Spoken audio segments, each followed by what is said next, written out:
ప్రతి సంవత్సరం ఇప్పుడు మీరు చూసారా చిన్నారుల కళ్ళల్లో ఆనందం, వాళ్ళ తల్లిదండ్రుల కళ్ళల్లోని వెలుగులు చూస్తూ ఉంటే నిజంగా నాకు కడుపు నిండిపోయింది, అన్నం తిన్నంత సంతోషం కలిగింది.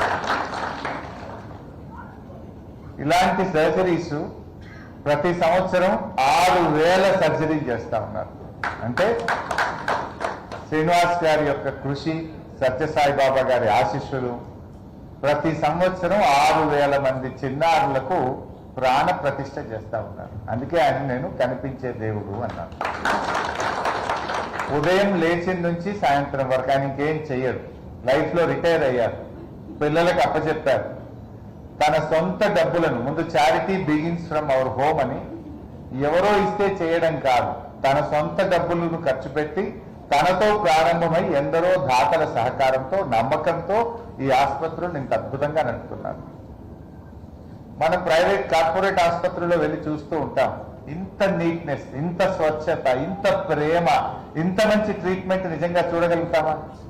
కమర్షియల్గా ఉంటుంది. ఆ తల్లిదండ్రులు మాట్లాడితే మీరు విన్నారు.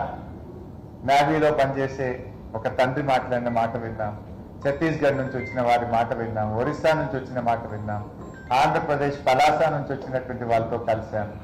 మన సిద్దిపేట అబ్బాయి కూడా ఉన్నాడు అక్కడ. ఎంతో మందికి ఎక్కడెక్కడి నుంచో వచ్చి ఇక్కడ వైద్యం పొందడం నిజంగా చాలా చాలా సంతోషం.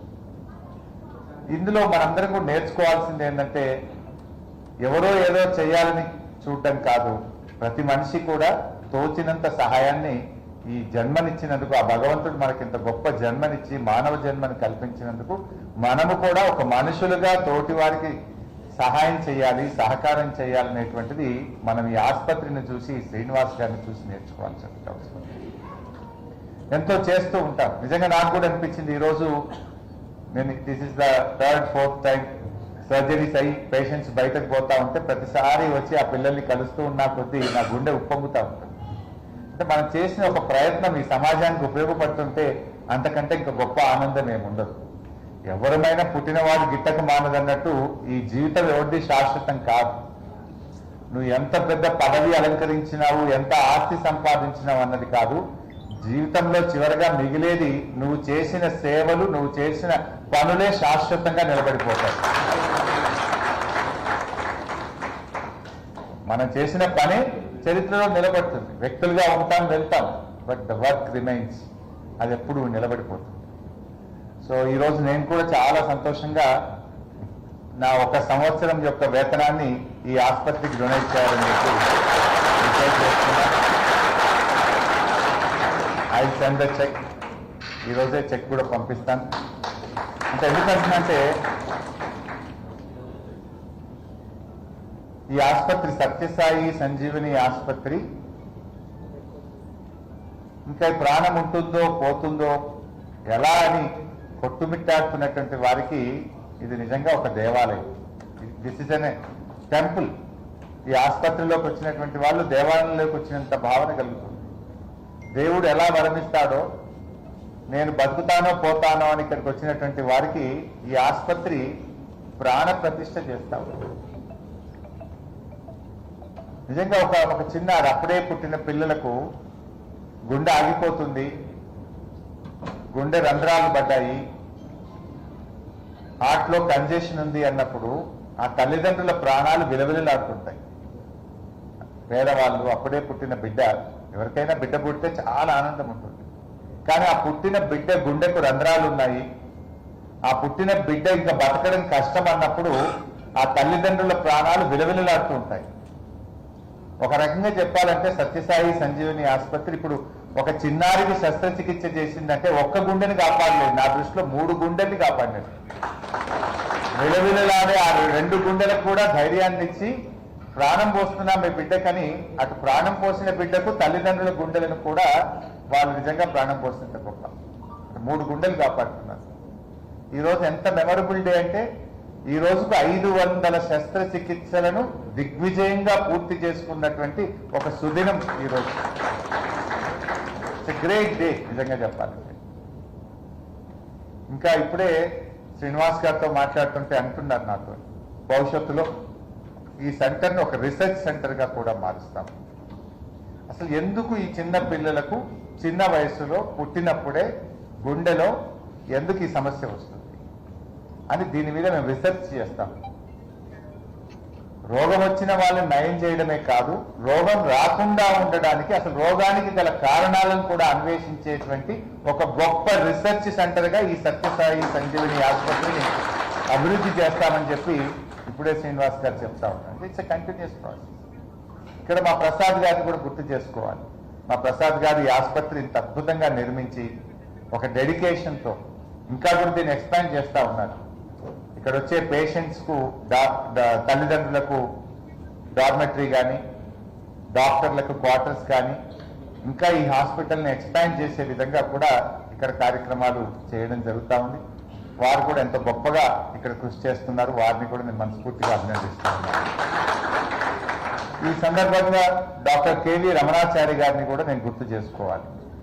కేవీ రమణాచారి గారు నా కోరిక మన్నించి ఈ స్థలాన్ని కేటాయించడంలో, వీరిని నాకు పరిచయం చేయడంలో కూడా డాక్టర్ కేవీ రమణాచారి గారికి నేను హృదయపూర్వకంగా ఆయన గుర్తు చేసుకుంటూ ఆయనకు కూడా నేను ధన్యవాదాలు తెలియజేస్తా ఉన్నాను. రమణాచారి గారి ఆలోచన, ప్రోత్సాహము, వారి పరిచయం ఇవాళ నేను ఈ ఆసుపత్రి ఈ ప్రాంతంలో రావడానికి ఉపయోగపడ్డది. వారికి కూడా నా హృదయపూర్వక ధన్యవాదాలు. మరిగా విజయ్ దేవరకొండ గారి గురించి మీ అందరికీ తెలుసు.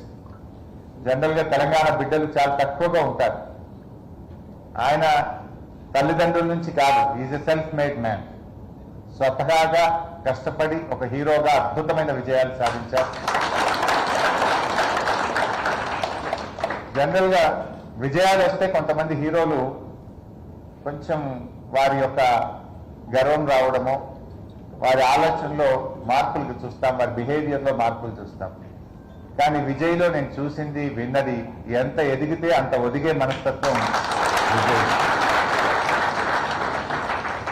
విజయ్ ఒక సక్సెస్ఫుల్ సినిమా యాక్టరే కాదు, ఒక మంచి మనసున్నటువంటి మనిషి. ఎందుకు ఈ మాట చెప్తున్నానంటే, కరోనాలో కొన్ని వేల ప్రాణాలను కాపాడడానికి తన సొంత డబ్బులతో కరోనాలో కొన్ని వేల లక్షల మందికి సహాయం అందించినటువంటి వ్యక్తి విజయ్ దేవరకొండ. అంతేకాదు, వారి తండ్రి గారి పేరు మీద, వారి కుటుంబం పేరు మీద ఎంతో మంది పేద పిల్లలను, పేద విద్యార్థులను స్కాలర్షిప్లు ఇచ్చి చదివిస్తున్నటువంటి ఒక మంచి మనసు కూడా విజయ్ దేవరకొండ. విజయ్ గారు ఎందుకు మరి కార్యక్రమానికి వచ్చారు? ఎందుకంటే ఆయన కూడా చిన్నప్పుడు 1వ తరగతి నుంచి 10వ తరగతి వరకు సత్యసాయి హాస్పిటల్లో స్కూల్లోనే చదివారు. ఆయన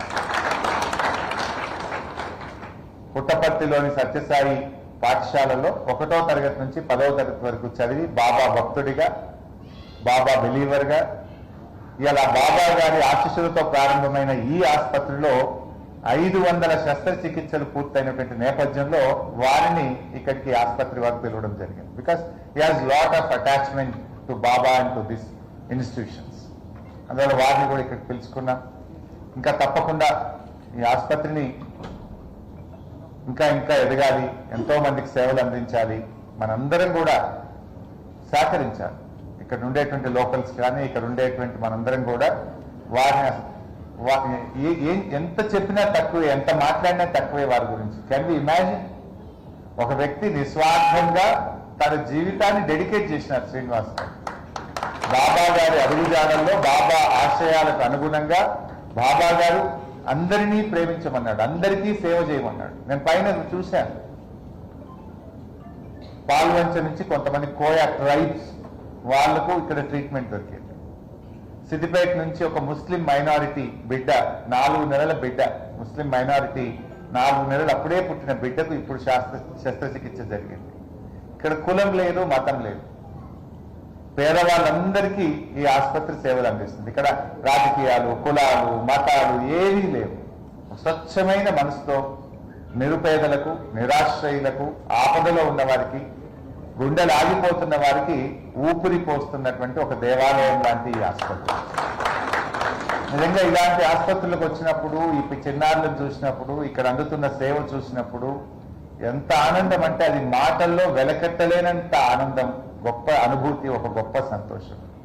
ఇలాంటి ఆసుపత్రి మన సిద్దిపేట ప్రాంతంలో, మన తెలంగాణ రాష్ట్రంలో ఏర్పాటు చేసి ఇంత గొప్ప సేవలు అందించినందుకు ఈ రాష్ట్రం పక్షాన, ప్రజల పక్షాన, మీ అందరి పక్షాన, ఆ చిన్నారుల పక్షాన శ్రీనివాస్ గారికి, ట్రస్టీస్ కు, బాబా గారికి, మధుసూదన్ సాయి గారికి నా హృదయపూర్వక ధన్యవాదాలు. Thank you.